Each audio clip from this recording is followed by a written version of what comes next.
জিন্দাবাদ এই আমার আপনার সকলের প্রিয় নেতা শুভেন্দু অধিকারী জিন্দাবাদ।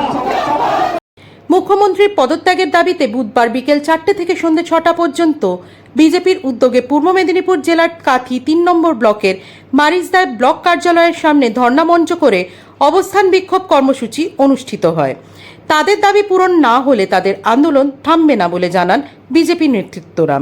এদিন বিরোধী দলনেতা শুভেন্দু অধিকারী বলেন, কেন্দ্রীয় সরকার যখন ন্যায় সংহিতা আইন পাশ করেছিলেন তখন মুখ্যমন্ত্রী বিরোধিতা করেছেন, অথচ রাজ্য সরকার তড়িঘড়ি বিধানসভা অধিবেশন ডেকে ফাঁসির আইন পাশ করতে হলো।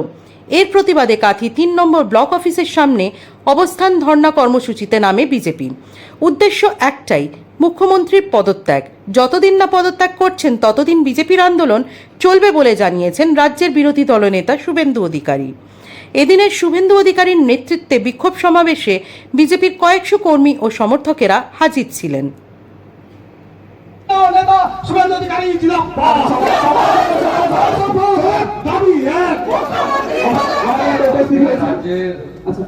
344টা ব্লকে ধর্ণা অবস্থান চলছে।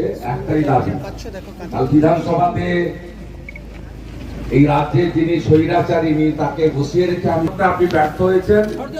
এই অবস্থানের সফলতা কামনা করি। আজকে রাত্রে 9টা থেকে 10টা ঘরের আলো বন্ধ করে যে কর্মসূচি, তাতে আমি কলকাতাতে ধর্মতলাতে যোগ দেব। তাই কলকাতা যাচ্ছি, বিস্তারিত বক্তব্য হবে না। আমি আমাদের দুজন মন্ডল প্রেসিডেন্ট, তাদের ধন্যবাদ।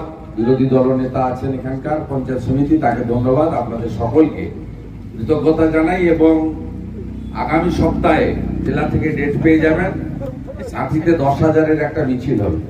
ওই মিছিলে আমি থাকবো এবং মিছিলের শেষে বক্তব্য রাখবো, বিস্তারিত হবে। সবাই ভালো থাকবেন। দফা 1 দাবি 1, মুখ্যমন্ত্রীর পদত্যাগ। দফা 1 দাবি 1, মুখ্যমন্ত্রীর পদত্যাগ। দড়ি ধরে মারো টান, রানী হবে খান খান। দড়ি ধরে মারো টান, রানী হবে খান খান। ভারত মাতা কি জয়।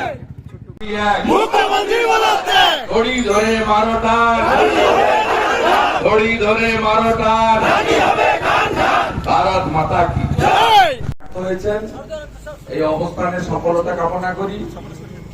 আজকে রাত্রে 9টা থেকে 10টা ঘরের আলো বন্ধ করে কর্মসূচি, তাতে আমি কলকাতাতে ধর্মতলাতে যোগ দেব।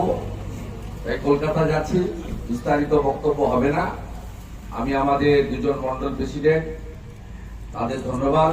বিরোধী দলনেতা আছেন এখানকার পঞ্চায়েত সমিতি, তাকে ধন্যবাদ। আপনাদের সকলকে কৃতজ্ঞতা জানাই এবং আগামী সপ্তাহে জেলা থেকে ডেট পেয়ে যাবেন।